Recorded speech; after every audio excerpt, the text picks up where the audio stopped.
வணக்கம் ஃப்ரெண்ட்ஸ், இன்றைக்கி நம்ம தேங்காயை வச்சு ரொம்பவே சூப்பரான ஒரு ஸ்நாக்ஸ் ரெசிபி தான் செய்ய போகிறோம். ஸ்வீட் ரெசிபி இது. தேங்காய் அதுக்கப்புறம் பார்த்திங்கன்னா கோதுமை மாவு வச்சு தான் இது வந்து நான் செஞ்சுருக்கேன். ரொம்ப சூப்பராக இருக்கும். டேஸ்ட் ரொம்பவே நல்லா இருந்தது. வாங்க இதை எப்படி செய்கிறதுன்னு பார்க்கலாம். ஒரு பேனில் 1/2 கப் அளவு சர்க்கரை எடுத்துருக்கேன், அதை சேர்த்துக்கிறேன். இதோட 1/4 கப்பு தண்ணி சேர்த்து இதை வந்து நல்லா கரைச்சி கொதிக்க வைக்கலாம். இதுக்கு பாகு பதெல்லாம் எதுவுமே தேவையில்லை, இது மாதிரி கொதித்து வந்தால் போதும். இப்போ இதோட நான் 1 கப் அளவு தேங்காய் சேர்த்துக்கிறேன், துருவி வச்சுருக்க தேங்காய். இதை சேர்த்து நல்லா வந்து கலந்துக்கலாம். இந்த தேங்காய் வந்து பார்த்திங்கன்னா இந்த சர்க்கரை தண்ணியில் நல்லா வெந்து வரணும். அது வரைக்கும் வந்து இதை குக் பண்ணிக்கங்க. அந்த சர்க்கரை தண்ணி எல்லாமே கொஞ்சம் ட்ரை ஆகி வர வரைக்கும் இதை நல்லா நம்ம ரெடி பண்ணிக்கலாம். பாருங்கள், இது மாதிரி வரணும். இப்போ இதை எடுத்து நம்ம ஆற வச்சிடலாம்.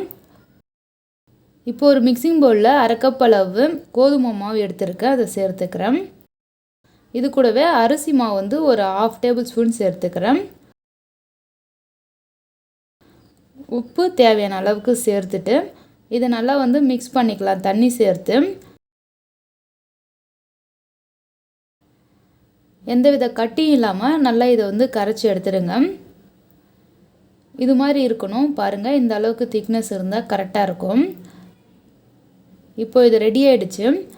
இதில் நம்ம ஆல்ரெடி செஞ்சு வச்சுருக்கோம் இல்லையா தேங்காய், ஸோ அதை வந்து சின்ன சின்ன பாலாக உருண்டை இது மாதிரி எடுத்துக்கங்க. எடுத்துட்டு இந்த மாவில் விட்டு டிப் பண்ணிக்கலாம். பாருங்கள், இது மாதிரி வந்து டிப் பண்ணி எடுத்துக்கிட்டோம். இப்போது நான் வந்து குழிப்பறியார கல் வச்சுருக்கேன். இதில் வந்து கொஞ்சம் கொஞ்சமாக எண்ணெய் சேர்த்துட்டு நம்ம ரெடி பண்ணி வச்சுருக்க அந்த தேங்காயை வந்து மாவில் மிக்ஸ் பண்ணி எடுத்து வச்சிடலாம்.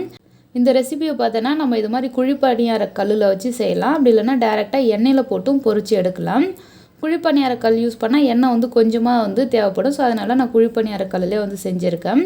கொஞ்சம் ஹெல்த்தியாகவும் இருக்குது இது ஒரு நல்லா ஒரு பக்கம் வெந்ததும் இன்னொரு பக்கம் நல்லா திருப்பி விட்டு 2 சைடும் நல்லா ஈவனாக வெந்து வர வரைக்கும் வேக வச்சு எடுத்துருங்க.